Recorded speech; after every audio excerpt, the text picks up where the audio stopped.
Hi, guys. Good morning and happy Thanksgiving to you all. I hope you have a wonderful, safe, and above all, delicious holiday with loved ones. It's going to be another good one, I think, this year. Definitely an improvement over last Thanksgiving where none of us could really do much of anything. So this year is a nice change up. And of course, the delicious food is ever present. But enough about Turkey Day. Let's talk about what really matters. Well, what matters here at least is my latest episode review for the latest episode of the Paramount Plus show Star Trek Discovery, which dropped its newest episode just now on Paramount Plus. I just got done watching it, liked it a lot. Before I get into all of that, of course, please be warned. Obviously, if you're not caught up on last week's episode, which was the season 4 premiere of Discovery, and you haven't seen that episode or this episode yet, you do not want to keep watching or listening, as I will be discussing pretty massive spoilers and big old plot doozies, shit that's important. So you have been warned. That being said, let's dive right back into it. First and foremost, this episode was really, really good. I really liked it. I had some nice character moments throughout. It was pretty exciting, but also kind of frustrating because you kind of know that some of the characters shouldn't have been in the positions that they were, even though it made for pretty entertaining TV and it all worked out in the end. But it's like Book was in no way, shape, or form up here, especially ready to fly onto a ship and fly into the very thing that obliterated his home world and killed his entire family and his entire race.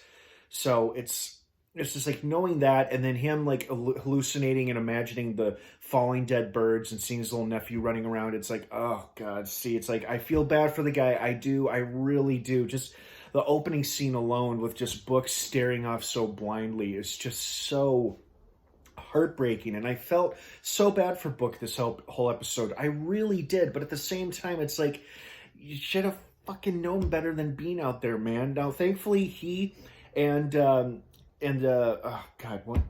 Now I'm blanking on his name. He and the other guy, the Spore Drive guy, made it back, thankfully. But I did enjoy their scenes together because I don't think we've seen too many scenes where it was just the two of them one-on-one.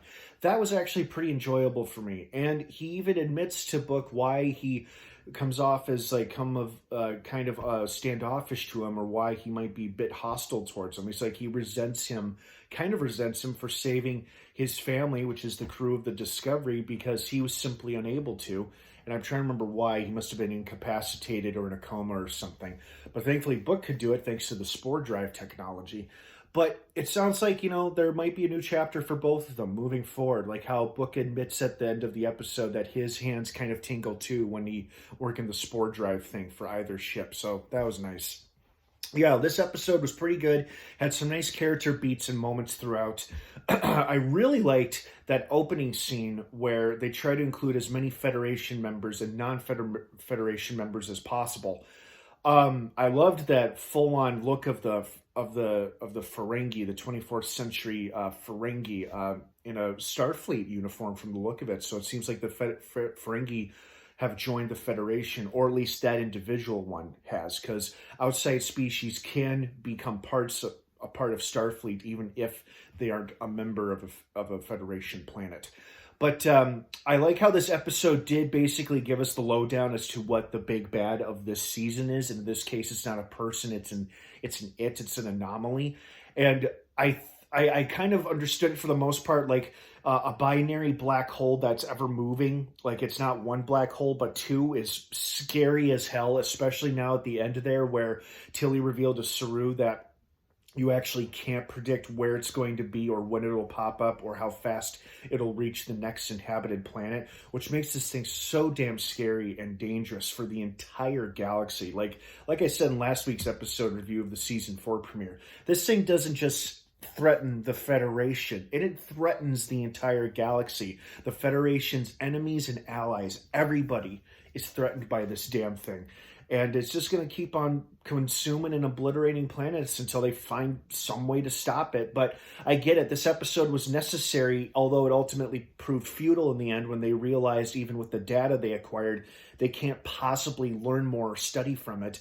This episode was necessary because the characters need to at least try to ascertain this knowledge and information to try to save themselves, the Federation, and the whole damn galaxy. And it's still made for pretty entertaining TV. You know, I loved the periodic no gravity type of shit. As silly as it looked, you know, it's like a pretty serious situation, and then they just suddenly fall, which looks like it would hurt like hell. Ow.